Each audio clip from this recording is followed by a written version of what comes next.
Assalamualaikum warahmatullahi wabarakatuh. Bismillah, alhamdulillah, wassalatu wassalamu ala rasulillah Sayyidina wa maulana Muhammad ibn Abdullah wa ala alihi wa sahbihi wa mawalah ma ba'd.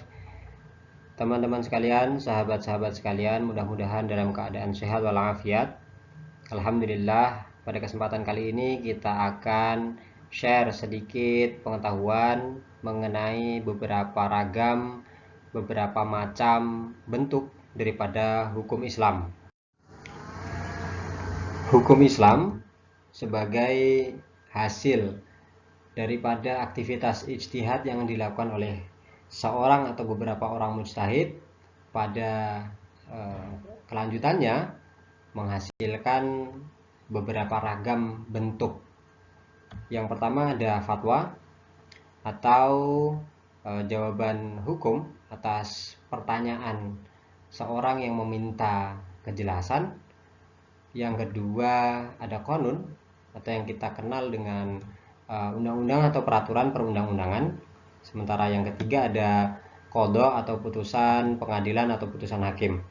Tentu ketiganya berbeda antara fatwa, qanun dan qadha, baik dari sisi pembentukannya, dari sisi sifatnya, dan dari beberapa hal yang lain. Nah, pada kesempatan kali ini kita akan fokus mengenai seluk-beluk fatwa sebagai produk hukum Islam. Fatwa dapat dimaknai secara bahasa maupun secara istilah.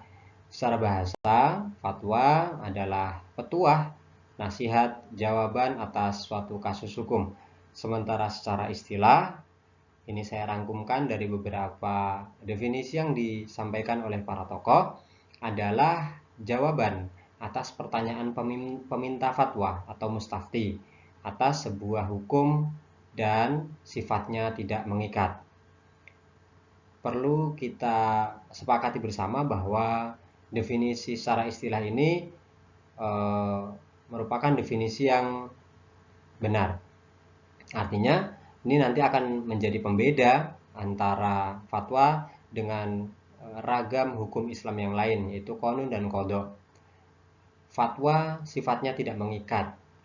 Artinya dia tidak dapat dipaksakan untuk diterapkan ke semua umat muslim. Namun bagi peminta fatwa bisa jadi fatwa itu mengikat. Selanjutnya ada beberapa rukun, sesuatu yang mesti ada, sesuatu yang mesti terpenuhi dalam proses penerbitan fatwa. Yang pertama tentu ada mustafti, yaitu orang yang meminta fatwa. Yang kedua ada mufti, yaitu orang yang memberikan fatwa. Baik mustafti maupun mufti ini bisa dilakukan oleh individu. Artinya ada satu orang mustafti atau satu orang mufti, atau bisa kelompok. Mustaftinya, peminta fatwanya itu beberapa orang, dan muftinya adalah ada beberapa orang juga. Sementara mustafti, peminta fatwa itu bisa dilayangkan, bisa diminta oleh lembaga tertentu, dan mufti juga bisa dikeluarkan oleh lembaga-lembaga tertentu. Dan rukun yang ketiga adalah materi fatwa itu sendiri. Nah, ketiganya harus ada mustafti, ada mufti, dan kemudian ada fatwa. Karenanya, apakah fatwa itu kemudian sama dengan ijtihad ataukah beda? Ketika sama apa persamaannya, ketika beda apa perbedaannya? Untuk menelusuri persamaan atau perbedaan fatwa dengan ijtihad ini, kita akan sedikit menyinggung mengenai syarat seorang mufti. Yang pertama, tentu seorang mufti itu adalah orang yang berkompeten untuk melakukan ijtihad. Artinya dia adalah orang yang bisa berijtihad.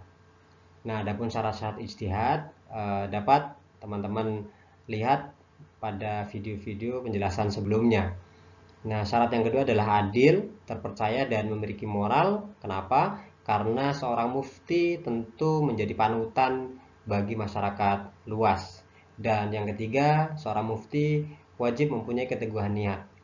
Artinya ketika dia memberikan fatwa, itu murni niatnya karena ketakwaan, bukan karena ada tekanan, bukan karena ada kepentingan politik praktis tertentu.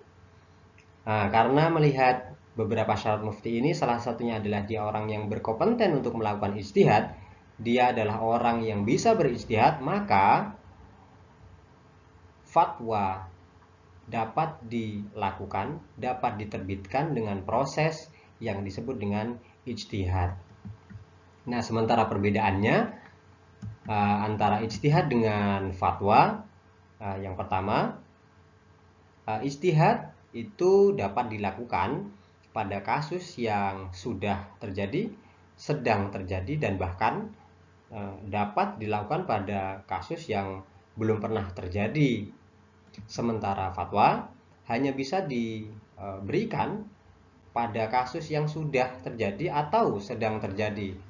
Kasus-kasus kekinian yang meminta atau yang diminta kejelasan hukumnya, maka dapat dimintakan fatwa.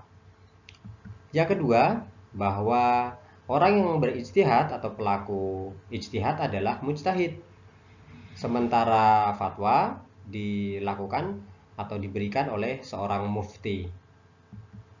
Yang ketiga, ijtihad atas suatu kasus hukum yang dilakukan oleh seorang mujtahid tadi itu bisa dilakukan atas inisiatif diri pribadi mujtahid atau atas permintaan orang, permintaan umat atas suatu kasus, kejelasan suatu kasus. Sementara fatwa dilakukan atau diberikan ketika ada permintaan fatwa dari seorang mustafti. Dan perbedaan yang terakhir, bahwa ijtihad yang dilakukan pada suatu kasus yang sudah, sedang, dan bahkan belum terjadi tersebut, yang dilakukan oleh seorang mujtahid atas inisiatif sendiri maupun atas permintaan umat, itu dilakukan pada kasus yang belum jelas statusnya. Artinya apakah dia sudah disebutkan status hukumnya oleh nas atau belum, apakah sumber hukum tersebut sudah jelas atau belum, maka itu merupakan lapangan ijtihad. Sementara fatwa itu bisa diberikan pada kasus yang bahkan secara qat'i, secara jelas, secara pasti sudah ada status hukumnya, maupun pada kasus yang dzanni, yang belum ada status hukumnya. Nah, dari sini kita akan tahu bahwa sebenarnya fatwa itu merupakan sebuah produk, sebuah bentuk yang dilakukan melalui proses ijtihad. Sementara sedikit perbedaan antara ijtihad dan fatwa sudah ada di slide berikut ini. Selanjutnya mengenai bentuk fatwa. Fatwa ada kalanya diberikan oleh seorang mufti, yaitu satu orang saja mufti atau yang kita sebut dengan fardi. Bisa juga fatwa diberikan oleh sekelompok orang atau lembaga yang kemudian kita sebut dengan fatwa jama'i. Fatwa fardi ini dilakukan oleh seorang individu, seorang mufti yang melakukan studi mendalam atas suatu kasus yang ditanyakan. Dan fatwa yang diberikan oleh seorang mufti saja itu tentu harus bebas dari tekanan dan kepentingan. Sebagai contoh yang sudah masyhur, yaitu ada fatwa Yusuf Qaradawi, ada fatwa Ibnu Taimiyah, ada fatwa Muhammad Abduh, ada fatwa Rasyid Ridho, dan lain sebagainya. Sementara fatwa jama'i yaitu fatwa yang dikeluarkan oleh sekelompok mufti atau lembaga yang berwenang menerbitkan, mengeluarkan fatwa, dan sekelompok mufti tersebut atau lembaga itu diisi oleh sekumpulan orang-orang yang ahli di bidang masing-masing. Misalnya dalam bidang kedokteran yang membutuhkan status hukum, maka selain menghadirkan seorang fuqaha, seorang ahli hukum Islam, maka tentu juga harus menghadirkan seorang yang ahli dalam bidang kedokteran. Dan yang ketiga, sama dengan fatwa fardhi, maka fatwa jamaah ini diberikan tentu harus terbebas dari tekanan dan kepentingan tertentu. Sebagai contoh, fatwa jamaah ini adalah lembaga Majma' al-Buhuth al-Islamiyah yang ada di Mesir, ada Al-Lajnah Daimah lil Buhuth al-Islamiyah al-Ilmiyah wal Ifta yang ada di Saudi Arabia, ada Majelis Tarjih Muhammadiyah yang ada di Indonesia, ada Bahthul Masail Nahdlatul Ulama ada di Indonesia, dan Majelis Ulama Indonesia. Ini bentuk-bentuk daripada fatwa, ada fatwa fardhi dan fatwa jama'i. Selanjutnya terkait dengan metode penetapan fatwa. Ada beberapa hal yang perlu kita perjelas di sini bahwa fatwa sebagaimana tadi disebut di awal merupakan sebuah keputusan, sebuah jawaban yang dilakukan diawali dengan proses ijtihad. Karena dia diawali dengan proses ijtihad, maka metode penetapan fatwanya pun sama dengan metode ijtihad. Apa saja metode ijtihad?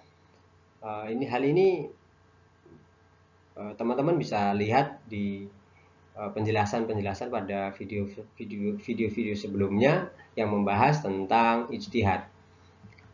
Kalau boleh diulas, maka beberapa metode ijtihad ini dapat dilihat dari berbagai sisi. Yang pertama dari sisi pembentuk, di sana ada metode bayani, yaitu metode penelusuran teks, ada metode kiasi, yaitu metode kias, dan metode istislahi. Sementara dari sisi pelaksanaannya ada metode ijtihad intiqai atau melakukan tarjih, kemudian ada metode ijtihad insya'i, dan ada metode integrasi penggabungan antara intiqai dan insya'i. Kemudian dari sisi proses kerja ada metode ijtihad istimbati, ada metode ijtihad tatbiki atau tahqiqul manat, dan dari sisi jumlah pelaku sebagaimana tadi sudah disebutkan ada ijtihad fardhi, ada ijtihad jama'i. Dan dari sisi penalaran ada metode ijtihad induktif, ada metode deduktif, dan metode konvergensi.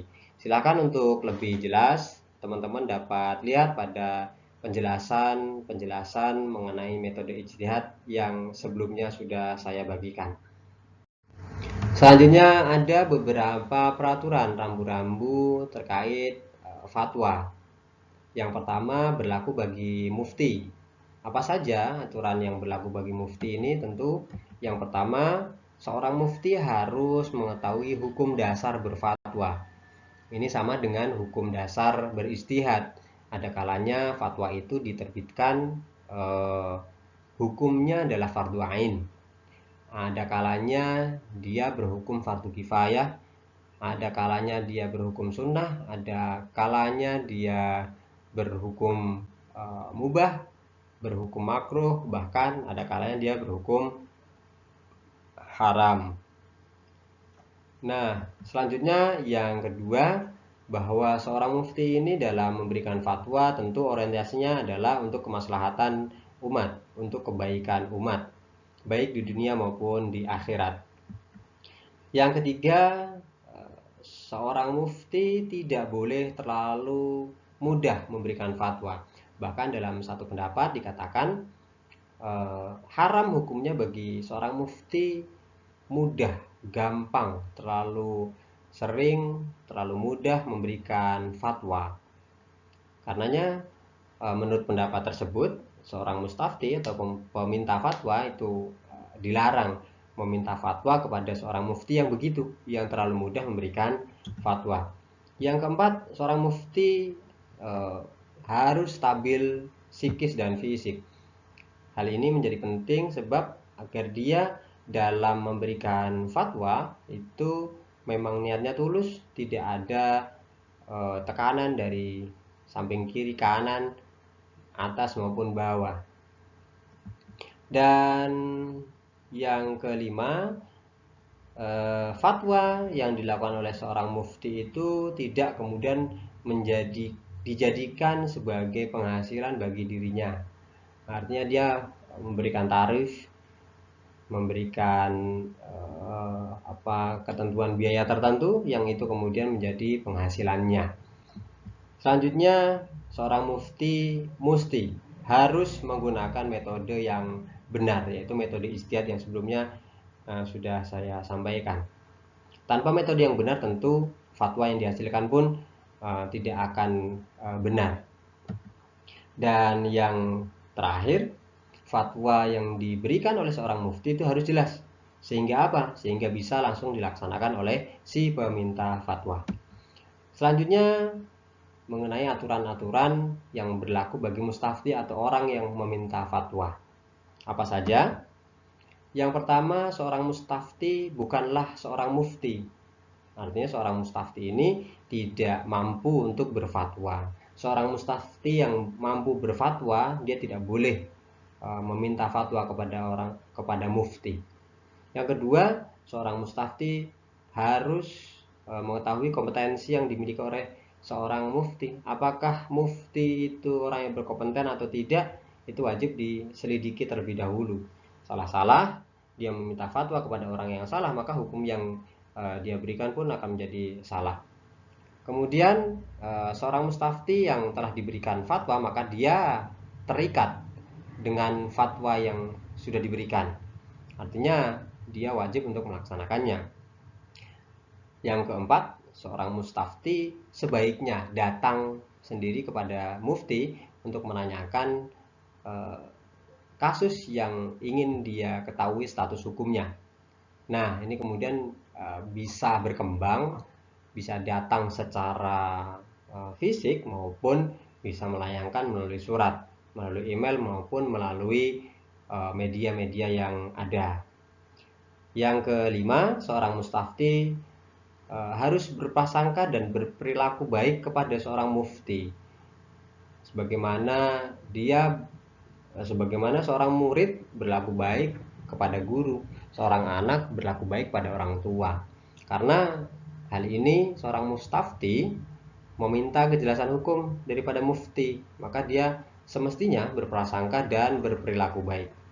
Dan yang keenam, seorang mustafti semestinya tidak meminta dalil dan argumentasi atas fatwa yang diberikan oleh seorang mufti.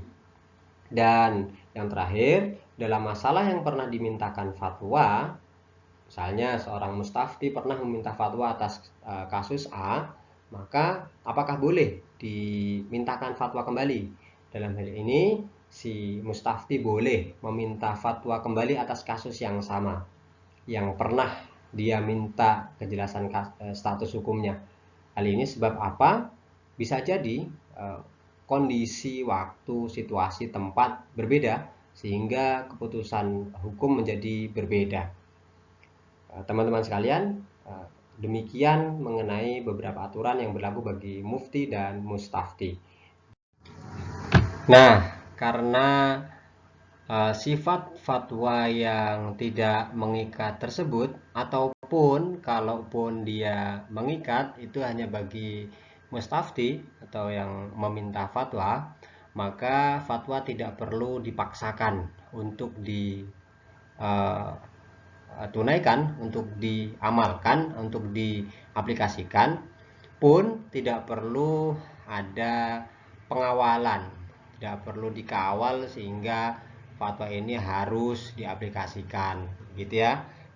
Itu mengingat karena sifat awal daripada fatwa. Selanjutnya mengenai perbedaan antara fatwa, qanun dan qadha, insyaallah akan disampaikan pada bagian-bagian yang lain. Demikian, mudah-mudahan bermanfaat. Akhirul kalam, wassalamualaikum warahmatullahi wabarakatuh.